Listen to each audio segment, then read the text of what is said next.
Deuteronomy 10. At that time Yahweh said to me, Carve out for yourself 2 tablets of stone like the former ones, and come up to me on the mountain, and make an ark of wood for yourself. And I will write on the tablets the words that were on the former tablets which you shattered, and you shall put them in the ark. So I made an ark of acacia wood, and carved out 2 tablets of stone like the former ones, and went up on the mountain with the 2 tablets in my hand. And he wrote on the tablets, like the former writing, the 10 commandments which Yahweh had spoken to you on the mountain from the midst of the fire on the day of the assembly, and Yahweh gave them to me. Then I turned and came down from the mountain, and put the tablets in the ark which I had made, and there they are, as Yahweh commanded me. Now the sons of Israel set out from Beeroth Bene Jaakan to Moserah. There Aaron died, and there he was buried, and Eleazar his son ministered as priest in his place. From there they set out to Gudgoda, and from Gudgoda to Jotbathah, a land of brooks of water. At that time Yahweh set apart the tribe of Levi to carry the ark of the covenant of Yahweh, to stand before Yahweh to minister for him and to bless in his name to this day. Therefore Levi does not have a portion or inheritance with his brothers. Yahweh is his inheritance, just as Yahweh your God spoke to him. I, moreover, stayed on the mountain 40 days and 40 nights like the first time, and Yahweh listened to me that time also. Yahweh was not willing to destroy you. Then Yahweh said to me, Arise, go on your journey ahead of the people, that they may go in and possess the land which I swore to their fathers to give them. So now, Israel, what does Yahweh your God ask from you, but to fear Yahweh your God, to walk in all his ways and love him, and to serve Yahweh your God with all your heart and with all your soul, and to keep the commandments of Yahweh and his statutes which I am commanding you today for your good? Behold, to Yahweh your God belong heaven and the highest heavens, the earth and all that is in it. Yet on your fathers did Yahweh set his affection to love them, and he chose their seed after them, even you above all peoples, as it is this day. So circumcise your heart, and stiffen your neck no longer. For Yahweh your God is the God of gods and the Lord of lords, the great, the mighty, and the fearsome God, who does not show partiality nor take a bribe. He executes justice for the orphan and the widow, and shows love for the sojourner by giving him food and clothing.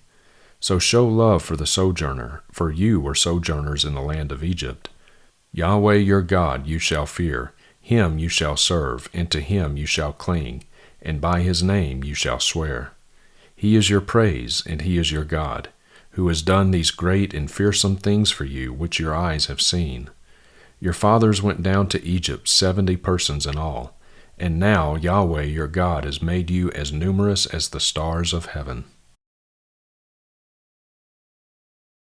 Psalm 94. O Yahweh, God of vengeance, shine forth. Be lifted up, O Judge of the earth. Render recompense to the proud. How long shall the wicked, O Yahweh, how long shall the wicked exalt? They pour forth words, they speak arrogantly. All workers of iniquity vaunt themselves. They crush your people, O Yahweh, and afflict your inheritance. They slay the widow and the sojourner, and murder the orphans. They have said, Yah does not see, nor does the God of Jacob discern. Discern, you senseless among the people. And when will you have insight, you fools? He who planted the ear, does he not hear? He who formed the eye, does he not see? He who disciplines the nations, will he not rebuke? Even he who teaches man knowledge? Yahweh knows the thoughts of man, that they are vanity. Blessed is the man whom you discipline, O Yah, and whom you teach out of your law, that you may grant him calm from the days of calamity, until a pit is dug for the wicked. For Yahweh will not abandon his people, nor will he forsake his inheritance. For judgment will again be righteous, and all the upright in heart will follow it. Who will arise for me against evildoers? Who will take his stand for me against workers of iniquity? If Yahweh had not been my help, my soul would have soon dwelt in the abode of silence. If I should say, my foot has stumbled, your loving kindness, O Yahweh, will hold me up. When my anxious thoughts multiply within me, your consolations delight my soul. Can a throne of destruction be allied with you, one which forms trouble by statute? They band themselves together against the life of the righteous and condemn the innocent to death. But Yahweh has been my stronghold, and my God, the rock of my refuge. He has brought back their iniquity upon them, and will destroy them in their evil. Yahweh our God will destroy them. Isaiah 38. In those days Hezekiah became ill to the point of death. And Isaiah the prophet, the son of Amoz, came to him and said to him, Thus says Yahweh, Set your house in order, for you shall die and not live. Then Hezekiah turned his face to the wall and prayed to Yahweh, and said, Remember now, O Yahweh, I beseech you, how I have walked before you in truth and with a whole heart, and have done what is good in your sight. And Hezekiah wept greatly. Then the word of Yahweh came to Isaiah, saying, Go and say to Hezekiah, Thus says Yahweh, the God of your father David, I have heard your prayer, I have seen your tears. Behold, I will add 15 years to your life, and I will deliver you and this city from the hand of the king of Assyria, and I will defend this city. Now this shall be a sign to you from Yahweh, that Yahweh will do this word that he has spoken. Behold, I will cause the shadow on the stairway, which has gone down with the sun on the stairway of Ahaz, to go back 10 steps. So the sun's shadow went back 10 steps on the stairway on which it had gone down. A writing of Hezekiah king of Judah after his illness and recovery. I said, In the middle of my life I am to enter the gates of Sheol. I am to be deprived of the rest of my years. I said, I will not see Yah in the land of the living. I will look on man no more among the inhabitants of the world. Like a shepherd's tent my dwelling is pulled up and removed from me. As a weaver I rolled up my life. He cuts me off from the loom. From day until night you make an end of me. I soothed my soul until morning. Like a lion, so he shatters all my bones. From day until night you make an end of me. Like a swallow, like a crane, so I chirped. I moan like a dove. My eyes look wistfully to the heights. O Lord, I am oppressed. Be my security. What shall I say?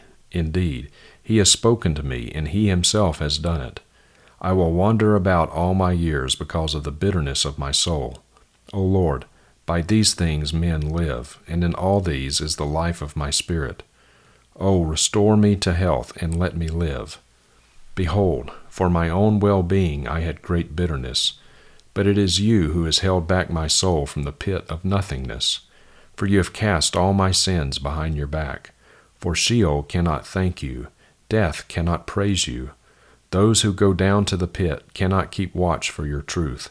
It is the living who give thanks to you, as I do today. A father makes known to his sons about your truth. Yahweh is here to save me. So we will play my songs on stringed instruments all the days of our life at the house of Yahweh. Now Isaiah had said, Let them take up a cake of figs and apply it to the boil, that he may live.